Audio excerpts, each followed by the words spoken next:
Bonjour à tous et bienvenue sur Camélico. Si vous voulez connaître la nature de votre sol, vous pouvez bien entendu faire des analyses en laboratoire qui vous donneront un résultat vraiment très précis.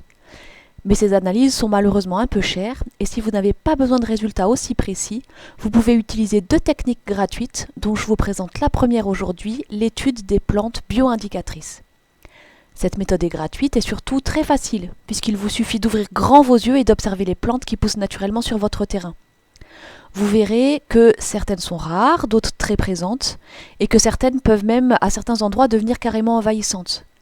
Donc il va vous falloir vous intéresser aux plantes les plus courantes que vous voyez autour de vous. Je vais prendre l'exemple des observations que nous avons faites en arrivant sur notre terrain en Corrèze. Nous avions beaucoup de boutons d'or, de menthe sauvage, de pissenlit, de trèfle rose, de plantain et dans certains endroits assez localisés, beaucoup de rumex. Une fois que vous aurez fait l'inventaire des plantes importantes de votre terrain, il va falloir que vous cherchiez ce qu'elles vous apprennent, ces plantes.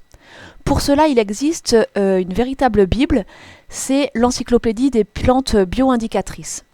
Alors si vous avez la chance de pouvoir feuilleter cet ouvrage en 3 volumes, n'hésitez pas, profitez-en.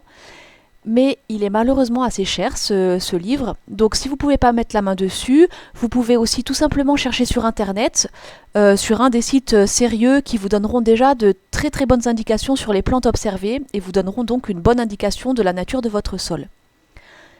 Je reviens à notre terrain et aux plantes qui s'y trouvent. Le bouton d'or. Alors le bouton d'or, il pousse volontiers dans les marécages et les tourbières, donc en zone riche et humide, mais aussi sur des terrains qui ont été piétinés. La menthe sauvage, elle pousse elle aussi fréquemment dans les marécages et les tourbières, qui ont été régulièrement piétinés par les animaux. Le pissenlit, quant à lui, il pousse plutôt dans les sols calcaires, riches en matière organique, et plus spontanément dans les sols compactés. Passons au trèfle rose, qui pousse encore une fois dans des sols qui présentent un fort hydromorphisme, donc riches et humides, et qui ont été compactés par le piétinement du bétail. Le plantain, maintenant, il pousse lui dans un sol riche en sable et ou en limon, et qui encore une fois a été compacté par le bétail. Et enfin le rumex. Le rumex, il est chez nous très abondant dans certains endroits du terrain. Et lui, il pousse spontanément dans les limons, tourbières et marécages. Et il montre un engorgement en eau du sol. Et effectivement, le rumex pousse chez nous aux endroits où le sol était vraiment très marécageux.